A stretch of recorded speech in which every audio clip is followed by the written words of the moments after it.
Lindsay Clancy strangled her children, Cora, Dawson, and Callan, to death. 5-year-old Cora, 3-year-old Dawson, 8-month-old Callan. She used exercise bands. Then she tried to kill herself. She's now arguing that she shouldn't be held responsible because of postpartum mental illness. As a therapist, I reject that defense. It's irresponsible at best and indefensible at worst. I raised 5 children. I've been an overwhelmed working mother with very little money. I have a family history of mental illness. I know what exhaustion, fear, and mental strain feel like from the inside. But none of that is what happened here. What Lindsay Clancy did isn't the experience of a struggling mother. It's not the common weight of postpartum difficulty or the ordinary darkness that many parents carry, and we carry it. But it's profoundly abnormal. Millions of women go through severe postpartum depression, anxiety, exhaustion without murdering their children. The vast majority of people who suffer with serious mental illness never commit an act like this.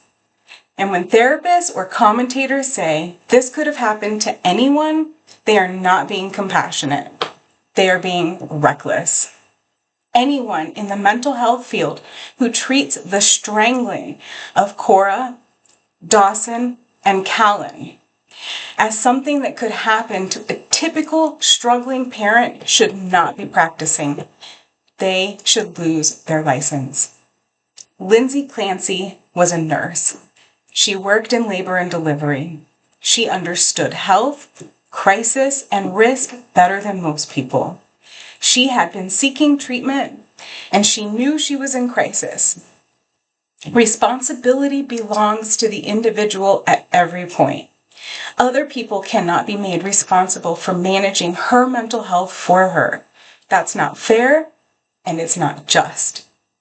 If she was so impaired that she posed a danger to Cora, Dawson, and Callan, the necessary step was to remove herself from their presence, permanently if required.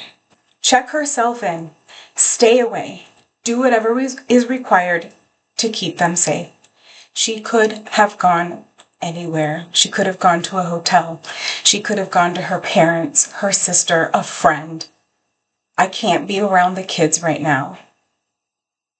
I'm not safe around them. She said those things, but did nothing to remove herself from that situation. Instead, she sent her husband out of the house, waited until she was alone with them, and killed them one by one.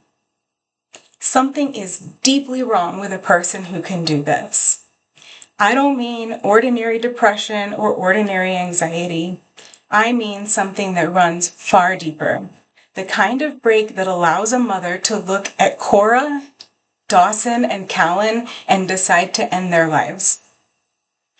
That doesn't simply disappear with time or treatment in a way that makes her safe to return to ordinary society. We can acknowledge that she was suffering. We can acknowledge that the mental health system failed her in places.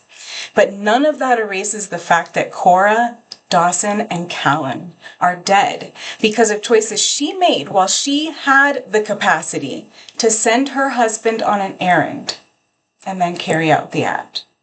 As a therapist, I won't participate in the soft language that treats the murder of Cora, Dawson, and Callan as just another tragic chapter in postpartum mental health, because it isn't. It's an atrocity. And any framework that treats it as something that could happen to anyone is both false and dangerous. Cora, Dawson, and Callan deserved protection. They didn't get it. That's the reality that should sit at the center of this case.